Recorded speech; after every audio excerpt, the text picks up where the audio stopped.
En el vasto firmamento del imperio del hombre, la mística y venerada luna de Terra ostenta su nombre tradicional. Clasificada tanto como un mundo muerto como un mundo civilizado, este astro, un santuario oculto bajo el manto del rególito lunar, acoge a miles de millones de almas.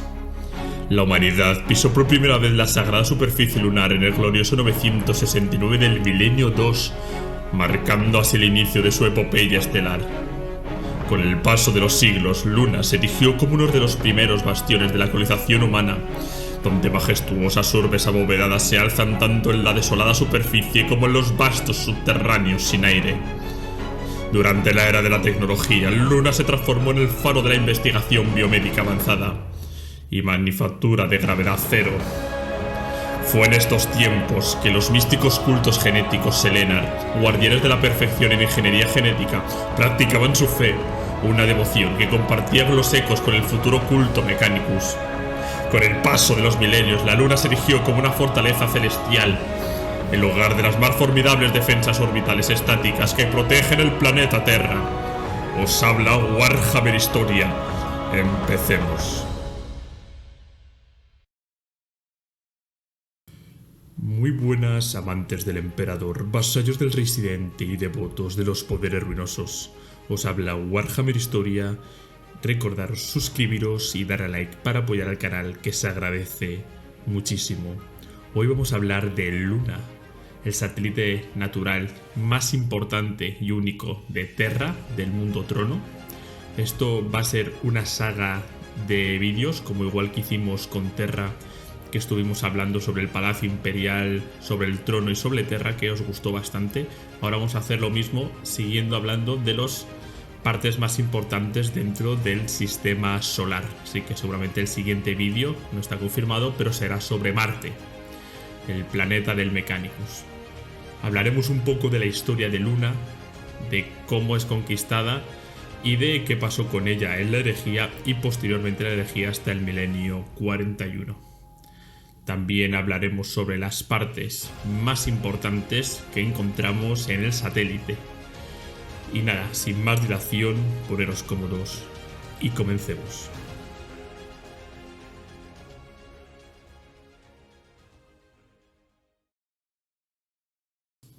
La Luna, el solitario guardián celestial de la Tierra, se erige como el único satélite natural de nuestro planeta.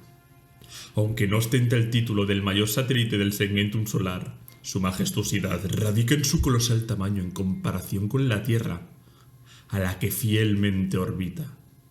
En un baile eterno, la Luna gira en sincronidad perfecta con la Tierra, mostrando siempre su misma cara, una faz marcada por mares volcánicos oscuros que se extienden de entre las resplandecientes tierras altas de su antigua corteza y los imponentes cráteres de impacto. Antaño este orbe etéreo era un yermo de piedra moteada, testigo de los primeros y titubeantes pasos de la humanidad en el ocaso del segundo milenio. Los valientes pioneros construyeron colonias, desafiando el frío despiadado del vacío, preparándose para las futuras odiseas hacia otros mundos. Sin embargo, con el progreso de la humanidad, Luna se transformó en una mera estación de paso, un punto de tránsito hacia las profundidades interplanetarias y eventualmente interestelares. Este auge de exploración y prodigiosa tecnología se desvaneció con la llegada de la Vieja Noche, un periodo caótico y fragmentado en la historia humana que se extendió entre los milenios 25 y 35. Al final de la era de los conflictos, Luna se había convertido en el refugio de un enigmático conglomerado de cultos genéticos resurreccionistas, conocido como los Selenar. Estos adeptos creían que la naturaleza humana era fractal, fragmentada y trascendental, visible en la carne y la mente del individuo, pero cada ser era un eco de arquetipos que persistían a lo largo de la existencia humana. Cada culto genético Selenar se adhería a un conjunto único de arquetipos. Algunos los personificaban como figuras antropomórficas, otros como números y otros como complejos sistemas simbólicos. Sumidos en un ocultismo tenue, no alcanzaban la deificación, pues buscaban la iluminación a través de su arte de forjar genes. Los miembros del culto no eran fruto de una reproducción aleatoria, sino creaciones meticulosas de los maestros genéticos del culto, siguiendo fórmulas ancestrales de la era oscura de la tecnología. Resucitados una y otra vez en cuerpo, y aspiraban a personificar verdaderamente un único arquetipo humano. Semejante resistencia no era una sorpresa, y en circunstancias normales se habría resuelto de la manera habitual, con la aniquilación total. Sin embargo, los cultos genéticos poseían algo que el creciente imperio del hombre necesitaba desesperadamente, lo que complicaba esta estrategia. Aunque envueltos en el manto del ocultismo, las técnicas de ingeniería genética de los cultos selenar lunares eran inigualables, exceptuando las instalaciones del propio emperador en Terra. Cuando Terra completó su unificación en el 798 del milenio 30, el camino hacia la conquista del sistema solar y más allá se abrió con deslumbrante promesa. La Gran Cruzada demandaba una vasta legión de marines espaciales. Las instalaciones de Terra no podían satisfacer la inmensa demanda de nuevos reclutas para las legiones de los marines, por lo que el recién nacido imperio del hombre necesitaba las ricas reservas de conocimiento genético y capacidad tecnológica de la Luna. Pero los cultos genéticos selenares no se doblegaron ante el insaciable apetito del recién nacido imperio. Durante mucho tiempo habían combatido las maquinaciones de los señores de la guerra terranos y los magos marcianos ávidos de conocimiento. Los selenares habían recibido a los embajadores imperiales con cortesía, pero siempre respondieron a sus ofertas, amenazas y súplicas con un impenetrable silencio. A medida que las amenazas de Terra comenzaron a superar las ofertas, los cultos lunares empezaron a rechazar a los embajadores y a prepararse para la inevitable guerra. Normalmente divididos en facciones, la posibilidad de una dominación terrestre unió a todas las matriarcas del culto Selenar y a los creadores de genes. Resistirían al imperio con una tenacidad sin límites. La última delegación imperial que llegó a Luna fue devuelta a Terra con una grotesca sopa de carne fundida y licuada, que aún gritaba en el caparazón muerto de su lanzadera. Ante esta afrenta, el emperador finalmente decretó que Luna sería pacificada por la espada, que sus creencias supersticiosas serían erradicadas ante la verdad imperial, y que su avanzada genética sería encadenada a las necesidades del imperio. Para la gloriosa tarea de conquistar Luna, el emperador desplegó a 3 de sus recién formadas legiones de marines espaciales, seleccionadas meticulosamente para este propósito. Los cronistas imperiales señalan esta batalla como la primera gran contienda de la legendaria Gran Cruzada. La fuerza combinada de las legiones séptima, 13ª y 16ª, que serían conocidos como los puños imperiales ultramarines y lobos lunares, se lanzó desde la superficie de Terra en una majestuosa dispersión en llamas. La Legión 16ª, aún sin nombre, fue designada como la vanguardia de esta formidable fuerza, poniendo en juego toda su potencia. Silenciosos y letales, los astartes de la Legión 16ª cortaron la energía de sus naves de asalto dirigiéndose hacia la Luna como flechas negras disparadas en la oscuridad del vacío. Mientras tanto, las oleadas menores de la Legión séptima y 13ª avanzaban hacia el mundo sin aire, solo para enfrentar una tormenta de fuego de los sistemas de defensa Selenar incrustados en la superficie lunar. Como una daga invisible en la noche, las naves de la Legión 16ª golpearon a sus objetivos con precisión mortal. 6 horas después del primer disparo, Luna había sido pacificada y sometida bajo la autoridad del Imperio, marcando la primera conquista extraplanetaria de la humanidad. Ante la aniquilación inminente, los cultistas selenales supervivientes se arrodillaron, enviando un desesperado comunicado de rendición a Terra, implorando al emperador que retirara a sus lobos. Destrozados y humillados, los esclavizados maestros genéticos de Luna se vieron obligados a colaborar en la forja de las siguientes generaciones de marines, destinados a llevar la conquista humana a las estrellas. Así, la 16ª se ganó su nombre: los lobos lunares. Partiendo en dos la esfera de piedra gris a lo largo de su ecuador, se encontraba un imponente valle artificial de kilómetros de ancho, conocido como el Circuito. Este cañón, tallado por las manos humanas, revelaba la roca primordial oculta bajo la polvorienta superficie lunar. A lo largo de este abismo se alineaban colosales portales que conducían al interior de la luna, a vastas cavernas y pasajes tallados por la humanidad en el corazón mismo del satélite. La antigua y muerta roca lunar se transformó en el complejo militar más formidable jamás construido por el hombre. Aquí se erigió y mantuvo un vasto astillero orbital para la poderosa armada del Imperio. Miles de naves espaciales, desde pequeños transbordadores hasta gigantescas barcazas de batalla, eran construidas y reparadas en este titánico puerto. En la superficie oculta del lado lejano, estaciones de observación avanzadas vigilaban el vasto y oscuro vacío que se extendía más allá. Puerto Luna se convirtió en el corazón frío y pétreo de las flotas imperiales, una fortaleza y refugio inquebrantables. Los metales extraídos del corazón lunar y las rocas del circuito fueron moldeados por los ingenieros más habilidosos del emperador, creando un anillo sintético que abrazaba el planetoide. Este inmenso aro albergaba baterías de cañones lance y vallas de ataque para más naves de guerra. Dondequiera que la luz de la luna caía, aquellos que la veían podían dormir en paz, sabiendo que el incansable guardián estaba en su defensa, protegiendo el sagrado suelo de Terra. Durante esta época dorada de la Gran Cruzada, Luna fue también el hogar de las Hermanas del Silencio, conocidas como las Hermandad Silenciosa. Este brazo militante de la Adeptus Astra telepática era internamente denominado el Departamento de Investigaciones de la organización. Su base de operaciones, la majestuosa fortaleza monasterio de bronce conocida como la Ciudadela de Somnus, se erigía imponente en la luna.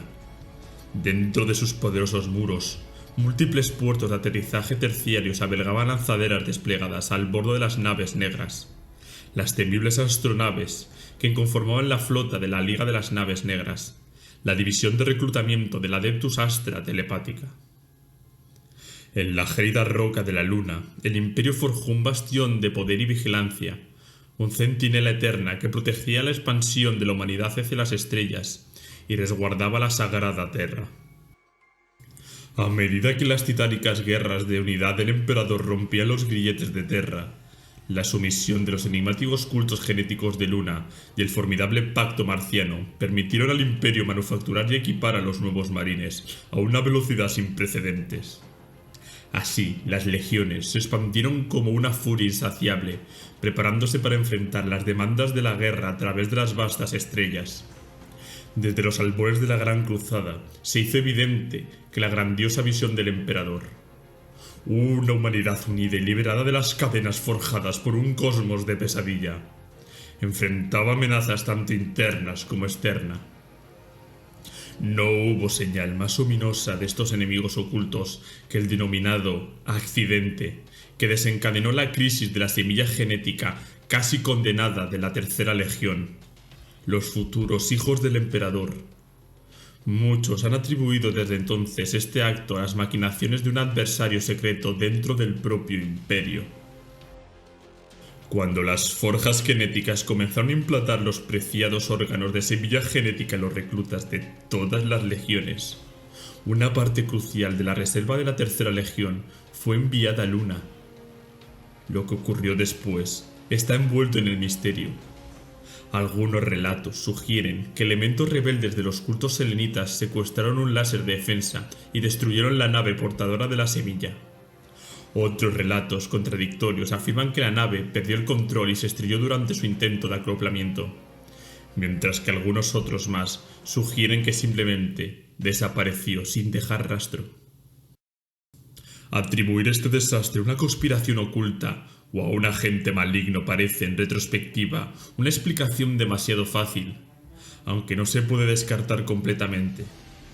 La pérdida de la reserva de semilla genética de la Tercera Legión fue un golpe devastador, pero no habría amenazado la supervivencia de la Legión si no hubiera sido seguida por una segunda calamidad en rápida sucesión. Durante los últimos y tumultuosos años de la Gran Rebelión conocida como la herejía de Horus, el insidioso señor de la guerra, el primero entre los primarcas y el hijo favorito del emperador, dirigió a sus legiones traidoras hacia el mismísimo corazón del imperio. A pesar de estar poseído por fuerzas oscuras, Horus no había perdido nada de su agudeza destreza estratégica. Destruir el corazón y el imperio podría ser forjado a su retorcida imagen. En el fragor de la guerra solar, Luna se convirtió en el objetivo de un asalto colosal liderado por Ezequiel Abaddon, el primer capitán de los hijos de Horus. En el transcurso de la lucha, el gigantesco anillo de defensa orbital de Luna fue blanco de un ataque suicida, llevado a cabo por la barcaza de batalla Juramento de Guerra. Con una determinación implacable, Abaddon descendió sobre la superficie lunar y capturó los laboratorios genéticos Selenar, que aún estaban bajo el control de las fuerzas leales. Los cultos Selenars, cargados de rencor por su conquista a manos del Imperio 2 siglos atrás, decidieron aliarse con Horus y compartir con él sus avanzadas tecnologías de ingeniería genética. Sin embargo, después de la derrota de los traidores durante el monumental asedio a Terra, los leales recuperaron Luna en los albores de la Gran Purga. 10 milenios estándar después de la aplastante derrota de Horus en la cruzada terrana, la Luna una vez más se transformó en un ardiente campo de batalla entre los leales y las fuerzas del caos. El renacido primarca Robert Guilliman, tras escapar del cautiverio en una fortaleza de piedra negra en el Maelstrom, se aventuró a través de la telaraña en su desesperado intento por alcanzar Terra. Sin embargo, su camino fue seguido de cerca por Magnus el Rojo y su legión traidora de los 1000 hijos, quienes emergieron en la luna de Terra, trayendo consigo una ola de destrucción. En la feroz batalla que siguió, los invasores del caos se enfrentaron a una alianza de fuerzas imperiales que llegaron desde Terra. Esta formidable coalición incluía a los indomables puños imperiales y a los imponentes Adeptus Custodes, la majestuosa flota de batalla solar, las enigmáticas hermanas de silencio y una tropa de místicos arlequines Aldari liderados por la astua vidente de sombras Sirandri, Veil Walker. Gracias a la llegada oportuna de estos refuerzos, los invasores del caos fueron derrotados y expulsados, preservando así la sagrada luna de Terra y manteniendo el corazón del imperio a salvo una vez más. Ahora hablaremos de las estructuras más importantes dentro de Luna. Está la imponente ciudadela de Somnus, que sirvió como cuartel general a las enigmáticas hermanas del silencio durante la legendaria Gran Cruzada. Situada en la luna, esta fortaleza antipsíquica no solo albergaba las bahías de lanzamiento para las temidas naves negras, sino también estaba equipada con drones armados con cañones automáticos. En su diseño se incluía una astuta defensa. Ciertas secciones de la ciudadela podían descender bajo tierra en caso de un ataque, protegiendo así sus secretos más valiosos. En las sombrías primeras etapas de la herejía, la ciudadela de Somnus se convirtió en el refugio final de los supervivientes de la nave Einstein. Por orden del indomable Rogaldor, estos héroes escaparon de la masacre inicial en la atrocidad de Isban III, fueron enterrados en sus profundidades. El destino de la ciudadela se tornó aún más oscuro cuando Solum Decius, un superviviente de Eila Eisenstein, que padecía la terrible podredumbre de Nargel, se entregó al dios del caos para aliviar su agonía. Poseído por un demonio, Decius se transformó en una abominación mutante, desatando el caos dentro de la fortaleza. Mató a numerosas hermanas del silencio y a sus compañeros de la Guardia de la Muerte, sembrando terror hasta que finalmente fue abatido por Nazar el Garro en la desolada superficie de la luna. Tras este trágico incidente, la ciudadela de Somnus se convirtió en la base de operaciones de los recién formados Caballeros Errantes, bajo la dirección del Salvio Malcador el Sigilita. Con el espectro del asedio a Terra acercándose lentamente, las Hermanas del Silencio abandonaron la ciudadela de Somnus, dirigiéndose al Mundo Trono para fortificar aún más el sagrado palacio imperial. La majestuosa fortaleza, que una vez fue un bastión de defensa y misterio, quedó como un monumento a las batallas y sacrificios que defendieron esos tiempos oscuros y heroicos. Luna, el centinela estelar de Terra, alberga los colosales láseres de defensa planetarios destinados a proteger el corazón del imperio de cualquier invasión. Estos gigantes de la guerra están erigidos como su formidable cinturón orbital de plataformas defensivas que envuelven la circunferencia lunar, conocido como el Anillo, forjado a partir de las rocas extraídas del propio satélite. El Anillo está armado con incontables baterías de lanzas, torpedos y macrocañones. Durante las etapas culminantes de la herejía de Horus, estas defensas devastaron las flotas invasoras de la legión traidora del Señor de la Guerra, infligiéndoles pérdidas catastróficas. Tras la herejía, Luna siguió siendo un bastión de defensa, sirviendo como un vasto astillero orbital y hogar de los imponentes láseres planetarios, siendo una de las últimas líneas de defensa para la Sagrada Terra. En los tiempos de la Gran Cruzada y la herejía de Horus, Luna albergaba la mayor base naval del Imperio del Hombre, conocida como el Puerto Luna. Aquí, la flota de batalla Sol tenía su sede, en un anillo artificial que orbitaba Luna, construido a partir de metales extraídos del corazón lunar y de las rocas obtenidas de la excavación del circuito. Esta obra monumental fue llevada a cabo por los ingenieros más hábiles del emperador. La prodigiosa cantidad de naves estelares imperiales construidas en Puerto Luna llevó a que este satélite diera su nombre a la clase más común de cruceros de la Armada Imperial, la clase lunar. Así, Luna no solo se erigía como un bastión de defensa, sino también como el corazón de la poderosa Armada Imperial, siempre vigilante, siempre preparada para proteger y expandir los dominios del emperador. El circuito era un nombre dado a un vasto valle artificial excavado en la superficie lunar, un colosal abismo que albergaba innumerables complejos militares, centros de comando, fábricas y otras instalaciones vitales para los esfuerzos de la guerra del Imperio. Este titánico monumento de ingeniería reflejaba la determinación inquebrantable del Imperio por defender y expandir sus dominios.